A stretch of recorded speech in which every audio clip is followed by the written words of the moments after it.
Greetings, my beloved clients and friends.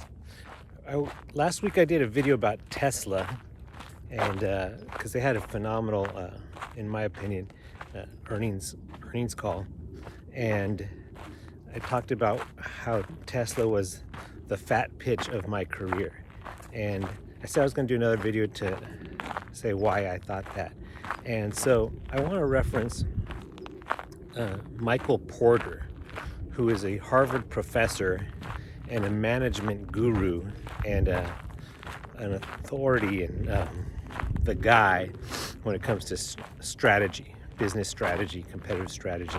And he actually wrote a book in 1980 called Competitive Strategy. He's written many books, but that was one of his first ones, and I think the most popular one that really launched him as an expert in that area. And in chapter 7 of that book, it's titled Structural Analysis Within Industries, and he lists 13 dimensions of competitive strategy. And when I read these 13 dimensions, I started thinking about Tesla, and every one I'm like, oh man, this is one of those once in a generation type of companies. And you'll see as we go through these 13 dimensions of competitive strategy, what a unique company Tesla is, and what a gem. And when you don't see companies like that very often, that just basically check all the boxes in a big way.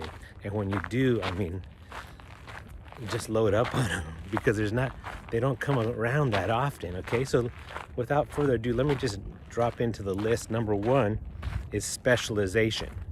What he says is the degree to which it focuses its efforts. Okay, and Tesla is very focused on their efforts. Their mission is to accelerate the world's transition to sustainable energy.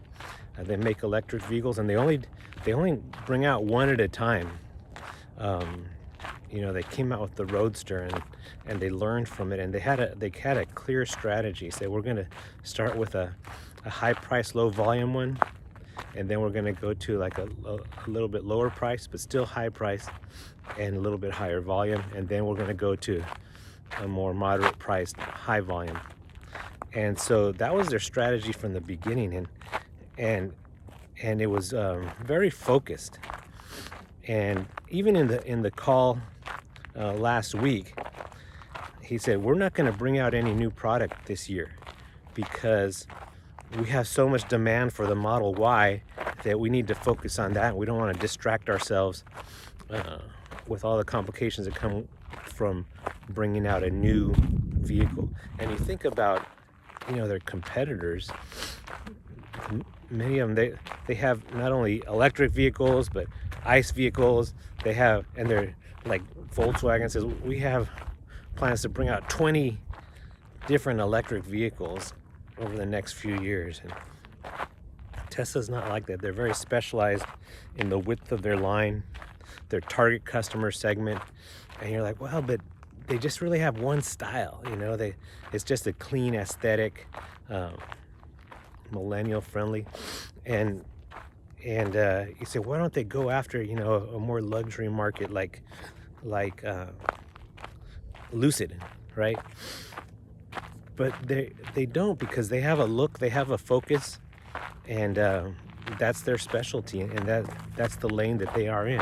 Now, you could argue that, well, Elon Musk has a lot of ideas. He has this boring company and this space station, and he's talking about solar, and so you could say that, yeah, he does have a little bit broad focus in that sense. But like on the call, he was talking about, we could put HVAC inside of a house, and because we're already doing solar. And he goes, but we're going to do that later. We're focused on what we're focused on right now. So yeah, he has not a lot of ideas, but he has incredible focus. Okay, so number 2 is brand identification. And he says the degree to which it seeks brand identification rather than competition, based mainly on price or other variables via advertising, sales force, etc. So their brand is strong. People they don't just want an EV, they want a Tesla. And it reminds me kind of when Apple was in their heyday, and people would wait 2 days outside in the cold for the latest Apple phone. There was this mania, and there were these hardcore Apple, they call them fanboys, and Tesla has that too, this strong brand, and like they're building the Gigafactory in Texas, and there's these 4 guys that go out every day, and with the drone, they take drone video of the progress of the construction of the Gigafactory in Texas, and then they post these videos on YouTube, and thousands of people watch them every day to see the progress of this factory. And I mean, the walls are built up so you really can't see that much, but people watch these videos and they comment and they're fascinated by it. I mean, you could, if Tesla were to paint a wall, you could video it, put it on YouTube, and you get 1,000 views of people watching Tesla paint dry. I mean, there's these amazing fans and this incredible strength of their brand, okay? And because of that, they do not have to advertise. Tesla spends $0 on advertising. They're not going to buy a commercial in the Super Bowl. They don't have a marketing department. They don't have a sales force. Their sales force is their customers. They tell people, and I don't know if you know a Tesla owner, but you don't want to get them on the subject. and so they, I think Ford spends close to 5% of the cost of each vehicle is advertising, and Tesla does not have that cost. So that's a competitive advantage to them, okay, because of the strength of their brand. The next one, push versus pull. That's number 3. The degree to which it seeks to develop brand identification with the ultimate consumer directly, rather than the support of distribution channels in selling its products. Right? Because they have that strong brand identification and their loyalty to their ultimate customer, they don't have to go through other channels. They don't have to have a distribution channel. I mean, here's how they sell their vehicle. They put it on their website. People go on the website and order it. How efficient, how cost efficient.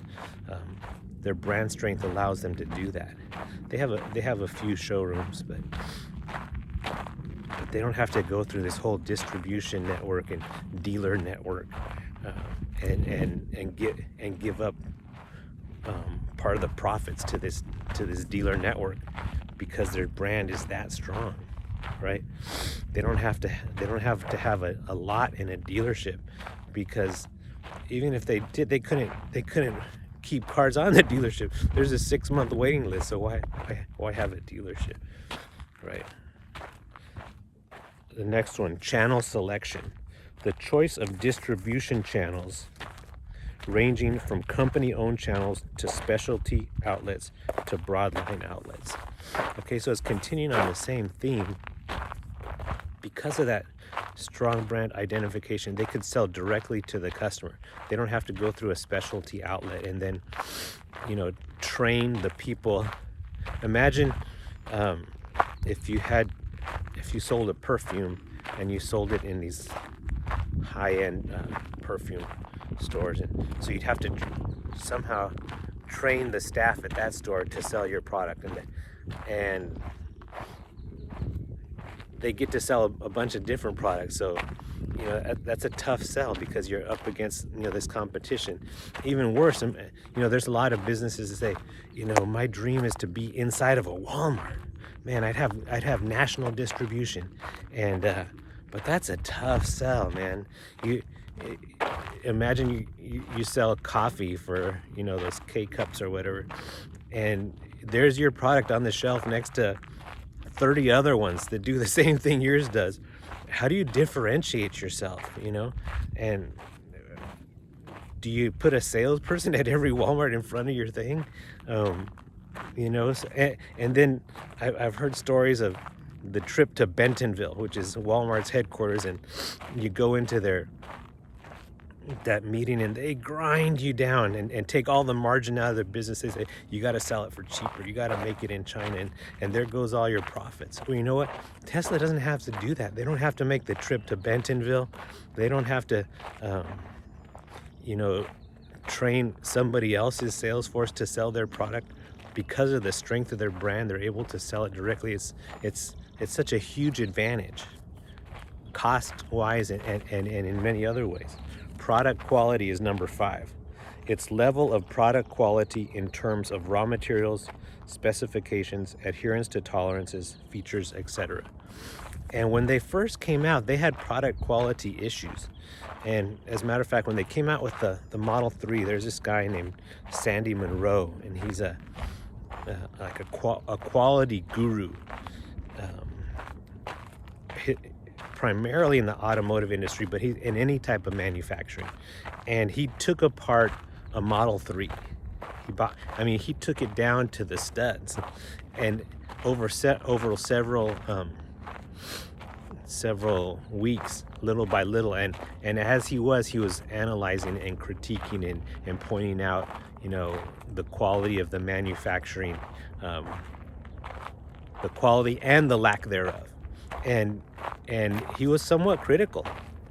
And then when the Model Y came out a few years later, he did the same thing. And he was blown away by the improvement of the quality that Tesla had made in just a couple years, and how quickly they react. And he said, this does not happen in the automotive industry. They'll wait for the next automotive year to make changes to the product, if that, and if you bring that up, if you're inside this company and you bring these things up, you're really not supposed to speak like that. And whereas Tesla welcomes, bring us improvement, and the rapid rate at which they're improving their focus on manufacturing efficiency and their belief that manufacturing is a profit center, and how if we can make this better, we will. We won't wait till the next model year. We'll fix it right now. And their adherence to tolerances and everything got really good. Okay. So their product quality is phenomenal, and their focus on quality is incredible. Number 6, technological leadership. The degree to which it seeks technological leadership versus following or imitation. The quality and technological leadership do not necessarily go together. So their technological leadership, they're like 10 years ahead of everybody, right? They're the rabbit that everybody's chasing. They're not copying anybody, right? And they're making their own everything internally. The batteries, the battery packs, the chips, the computer, from the ground up. They're leaders in everything. Most EV makers lose money on EVs, but they got to sell them because of government mandates and the shifting market. Tesla is actually profitable making electric vehicles, and the biggest cost is the battery, and they're relentless. There was a battery day a couple years ago, and they said, we're going to improve this battery by huge margins in all these areas, and they're just always improving, and they are the technological leader in the industry by far. Okay, so you see, as I'm going through these, and we're halfway through, and I'm like, man, Tesla is amazing. It's an amazing company. They're checking every single box and getting better at each one. They're not the competition is not catching up. They're gaining on the competition. Number 7, vertical integration. The extent of value added as reflected in the level of forward and backward integration adopted, including whether the firm has captive distribution, exclusive or owned retail outlets, an in-house service network, etc. Tesla is the most vertically integrated auto manufacturer out there, right? Um, the way the other manufacturers make a car is they come up with a concept, and sometimes they even buy that. They come up with a concept, and then they send out all the specs, and they have OEMs make the stuff, and then they come back and it gets assembled in the factory, and then it gets sent out to their dealer network. So you see they're losing profit on all these areas, and design is subbed out, and the parts are subbed out, and the distribution is subbed out, the service is subbed out, right? Tesla, it's all vertically integrated, so all that profit stays in-house. Their vertical integration is to the point of the raw material. I think they bought a piece of property in Nevada to get lithium, right? So, and the idea for their gigafactory is the raw materials come in one end and the finished product goes out the other end. Raw materials to the point of lithium. That's how vertically integrated this company is. Unlike any other in their industry, or in other industries for that matter. Okay, so number 8, cost position. The extent to which it seeks the low cost position in manufacturing and distribution through investment in cost minimizing facilities and equipment. There you go, cost minimizing facilities and equipment. They're spending billions on these gigafactories, and he calls it the machine that builds the machine. And he understands that manufacturing gives them a cost advantage, and so they're going to spend a bunch of money up front to be incredibly efficient back down the road. Once that gigafactory is in place, and once all that equipment's in there, every few seconds another car comes out of that thing. It's just a machine that builds machines, and it's incredibly efficient. It's incredibly automated as well, so labor costs are very low. It's just you turn the button on, and machines come out, vehicles come out. So that gives them a huge competitive advantage, that gigafactory. It's amazing. Number 9, service. The degree to which it provides ancillary service to its product line, such as engineering assistance and in-house service networks, credit, etc. Okay, so when you buy a Tesla, you don't have to go to gas stations anymore, right? That revenue stream stays with Tesla. They'll put a solar on your roof, and you could charge it. So you charge it from your house, and then they have a charging network around the country and around the world. So they own the quote unquote gas station where you charge your Tesla. You go to the Tesla charging station. I think the Model X you get to charge for free, but the other ones you pay to charge. So that's captive. That's amazing, right? And they have an insurance arm. So when you buy your Tesla, you get your auto insurance from Tesla too.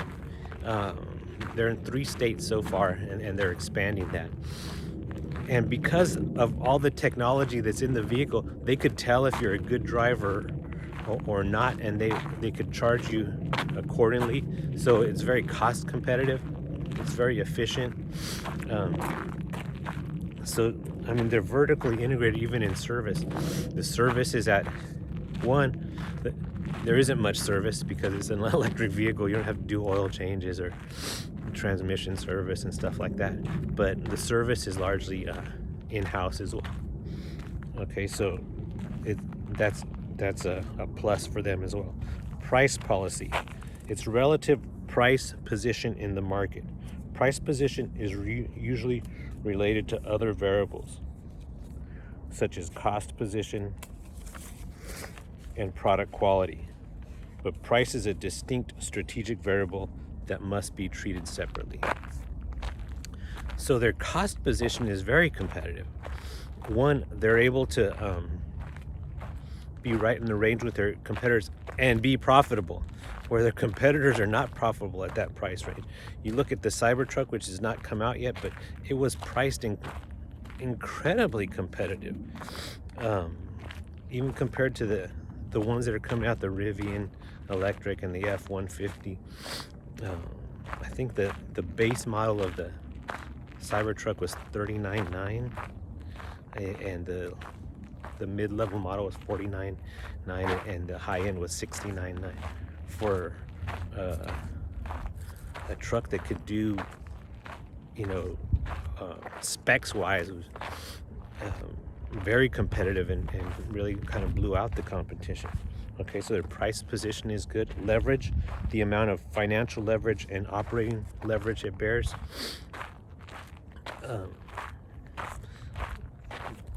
They're able, now that they're profitable and they're sitting on a ton of cash, they have access to the credit markets at very low cost.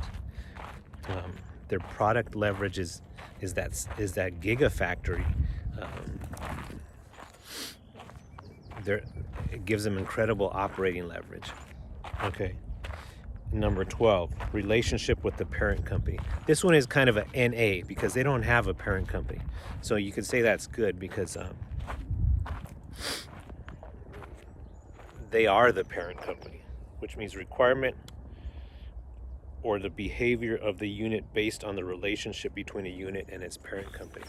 So they don't have parent company issues because they don't have a parent company. So that's a plus.